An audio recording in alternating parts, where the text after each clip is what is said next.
All right, guys. So at this point, you've decided you want to do this project. You've picked out the steering wheel you want. Hopefully, you've picked out the switches you want. By doing research, maybe the last video, maybe you're looking through the documents.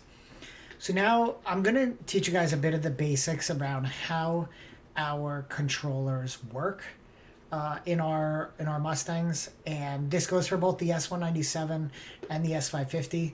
It's a little bit more complex in the S550, but the general logic is the same.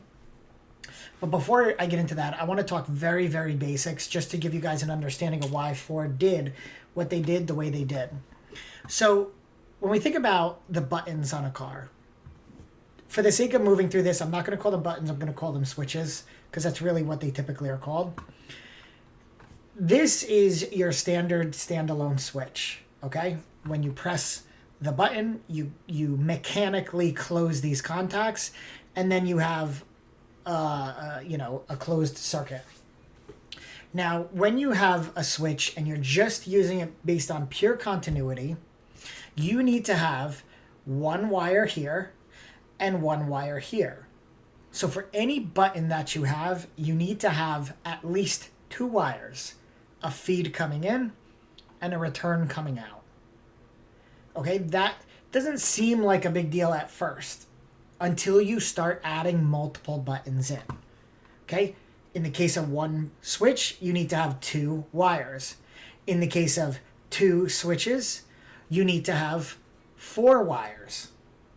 Okay, when we think about the S197 buttons, especially on, let's say, the premium car, and let's just stick with the right side where you have your Bluetooth buttons and you have your audio buttons, you have 1, 2, 3, 4, 5, 6, 7, 8. You have 8 buttons on the right side alone.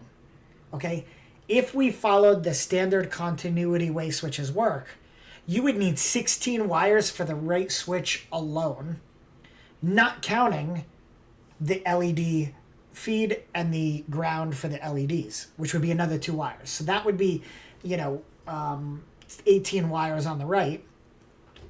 And then on the left side, you would have your cruise control and your info control or speed control, which would have 1, 2, 3, 4 for your set plus, set minus, your on off, and your resume cancel. And then with your directional pad, you have 1, 2, 3, 4, 5 with the OK button. So that's 9 buttons on the left, which would be 18 wires. So we have 18 wires on the left, and we have 18 wires on the right. We combine those together. 36 wires would have to go through your clock spring. There's no way that, you could fit that many wires into such a small connector and have it make any sense for the way the buttons work. So what I like to talk about now is there are ways to use the same wires for multiple different buttons, okay? The way I like to describe this to people, and I like to use this example, is think about a road, the road out on the street, right, that you drive on. Think of the road as being the wires, right? In the case of the S197, they have split the roads into 4 groupings, right? Imagine if your fire department got to use one road. Imagine if your, let's say, not just fire department, let's say emergency services. So fire department uses one road along with the police, along with the ambulance, and I don't know, your electric and gas company because they need to come out and fix things. That's one road, right? And now think of the next road as being your average construction vehicles, right? So you have your bucket loaders, you have your excavators, you have your dump trucks. They are all using another road, and so on and so forth. Now, everyone else who's working on this, we know that you can look at a fire truck and know it's a fire truck without having to talk to the people driving the car, because that's the vehicle identifier. That's easy to tell just from afar. You can differentiate that from an ambulance, from a police car. That is, in essence, how the S197 and the S550 work. So if I go into my schematics here, the way they've grouped these is you have your speed control, which is your cruise control, grouped together into one feed and one return. Your audio control is grouped into one feed and one return. Your information control is grouped into one feed and one return. And finally, your Bluetooth control is grouped into one feed and one return. So all of your audio control buttons, skip forward, skip back, volume up, volume down, source, they all are filtered through your audio feed controls, the roads, if you will. The speed control, set plus, set minus, resume, cancel, on and off, that all goes through your speed control, feed and return.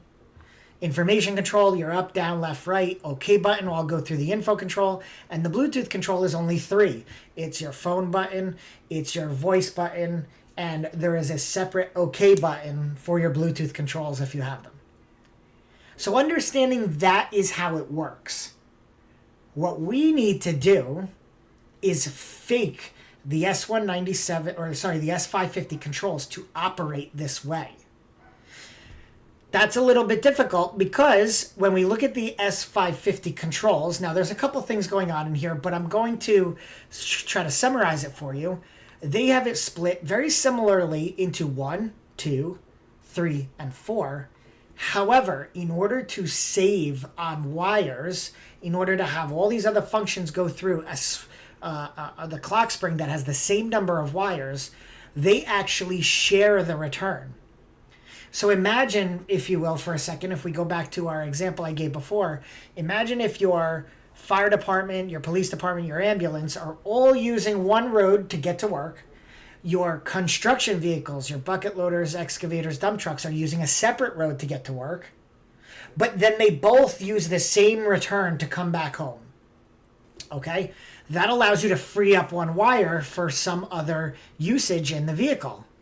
So if we go back here, if we stay here, you can see my phone feed. So this is, and actually they've mix and matched a little bit more than we have in the S197, where the phone negative, the phone hang up button feed is shared with the set plus and set minus feed. Well, that's okay because the return for set plus and set minus is different than the phone minus. The voice mute feed and the resume cancel feed are shared, but the resume cancel return is on a separate one than the voice mute return. Again, this is sort of borrowing, and the thought process here is that you would never be pressing 2 or 3 buttons at the same time.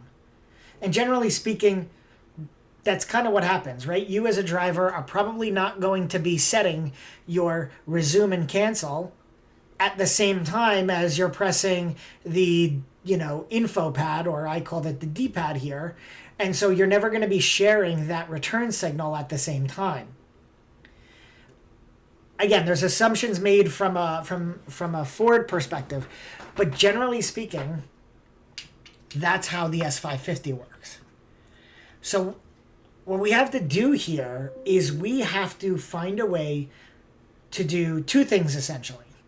We have to trick, or not necessarily trick, but reroute the wiring for the S550 controls to plug into our S197 harness in the same way it would have if it was the S197 controls. And then the second thing that we need to do is we actually need to reconfigure the controls or the resistances within the actual button pads to resemble those that are the S197 resistors that are expected by the body control module or the audio control module and so on and so forth. The powertrain control module for the cruise control or speed control. So those are the 2 major things that we need to do. Okay. If I scroll down here, and I'll give you guys kind of an example of this, very basics. if we were to look at, let's say, the audio control for the S197, the audio control, as I mentioned before, you have one in and you have one out. And as you press these buttons, it sends back a different resistance. So if I were to press volume minus, it would create continuity here. And 51.1 is the resistance that would be returned to the system. Now, these resistances are additive as you go up the resistance ladder. So if I were to click volume plus, it creates continuity here. And then it's a 68.1 plus a 51.1 resistance. So if you see up here, here is my 119.2 resistance that would be returned to the system. And that's what our audio control module is expecting to see when you press volume plus. Skip forward, skip back, music, the source button, these all work the same way. You add these resistances.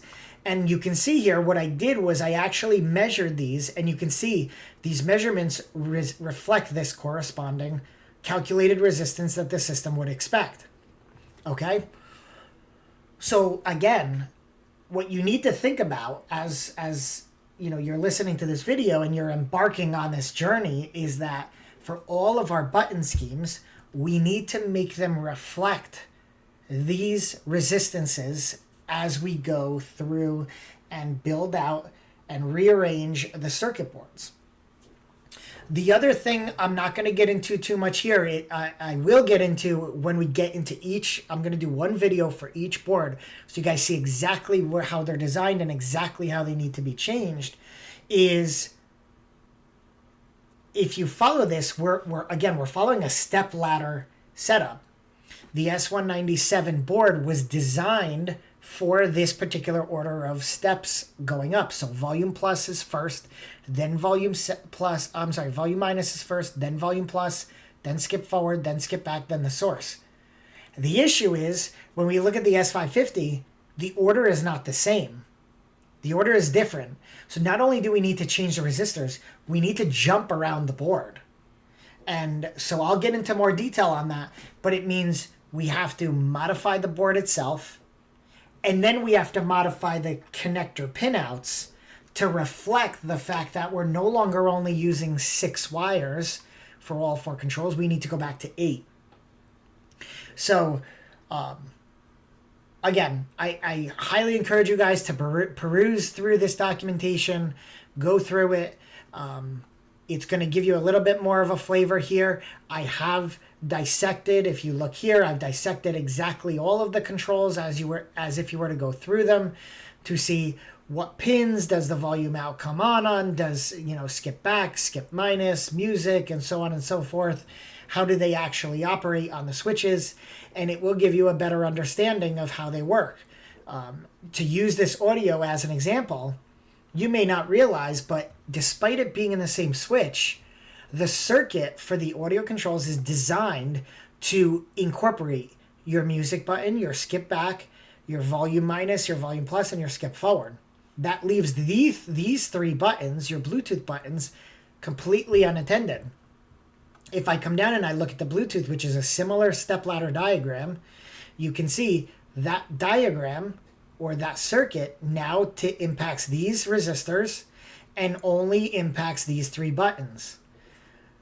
So again, I'm just giving you guys a simple flavor of this. You're going to get a much more in-depth explanation of each and every button in subsequent videos. We're going to go through the audio control. We're going to go through the Bluetooth control. We're going to go through the speed control, cruise control. We're going to go through the information control, which is your kind of up, down, left, right, OK buttons. And in addition to this, we're also going to go through the wipers, the way the wiper switch works, and we're also going to go through the turn signal and the high beams as well. So I hope that this has been informative for you guys. Again, this is just meant to give you a very basic understanding of why we need to do what we do. how this ultimately works and why there's a major difference in wires between the S197 and the S550. If you've seen some videos, you follow some of the forums, you'll recognize that people kind of got halfway there. I think people recognize that because the S550 shares the return, you would see people cutting the blue wire and, separating out how they returned into the clock spring. You may have also seen people attempt to change some of the resistors, but that's again going to be the next video. So I will just leave you guys at that, and I will catch you in the next one.